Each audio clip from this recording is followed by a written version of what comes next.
The concept of non-violence, or ahimsa, is arguably India's most famous philosophical export.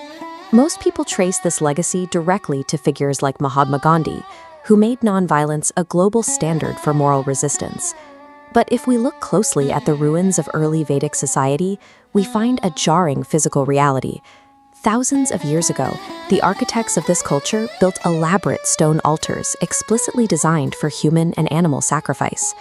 Today, people generally fall into two opposing camps about this history. Some completely deny the sacrifices ever happened, claiming it's a modern misinterpretation. Others point to these altars to justify violent animal slaughter happening right now. To find the truth, we have to bypass later commentators and go straight to the Brahmana texts. These are the original, unvarnished instruction manuals for the ancient rituals.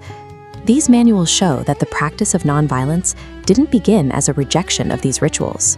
It was actually the final, intended stage of the ritual process itself. Understanding how a blood altar could eventually produce a philosophy of peace shows a society consciously choosing to move away from physical sacrifice while keeping its spiritual foundation. First, we need to clarify the ancient terminology. The text did not use blunt words for killing or slaughter.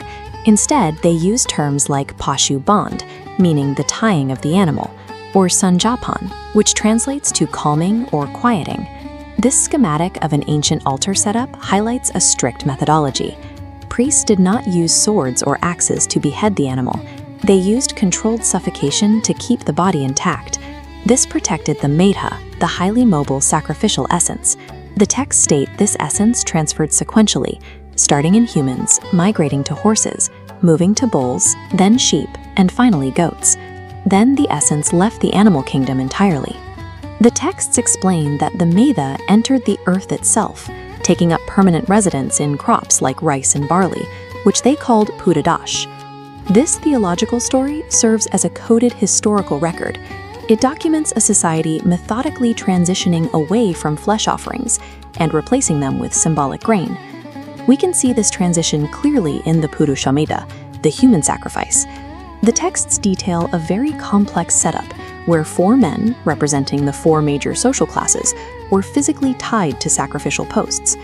The priests then engaged in a highly choreographed sequence. They carried fire in a tight circle around the tied men to complete the ceremonial offering to the gods. And here is the pivot. After the fire circled them, the men were not killed. They were released from the posts completely unharmed. This same lens of symbolic theater applies to the Ashvamedha, the famous horse sacrifice. The texts feature seemingly obscene chants involving the chief queen and the dead horse. Ancient commentators eventually clarified these chants. They were never literal instructions for physical acts. They were poetic metaphors designed to invoke cosmic fertility by symbolically uniting the earth and the sky. As the civilization advanced, their rituals evolved into a highly sophisticated performance.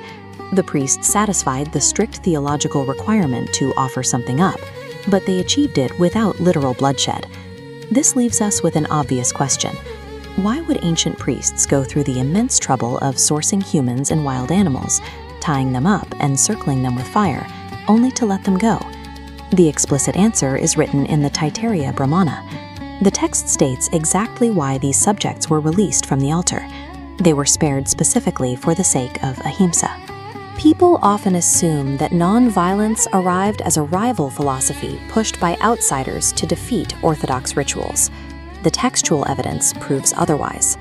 The literal seed of ahimsa was planted and cultivated directly inside the sacrificial fires of the Brahmins themselves.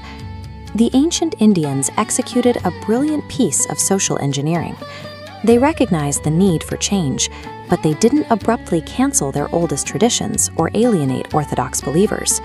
Instead, they methodically repurposed the mechanics of their own tradition. They kept the ceremonial framework, but substituted the physical subject for a symbolic one, moving the sacrifice from the blade to the mind. By replacing the knife with a handful of grain, the early practitioners of ahimsa proved that a culture's most violent traditions can become the foundation for its most peaceful ones.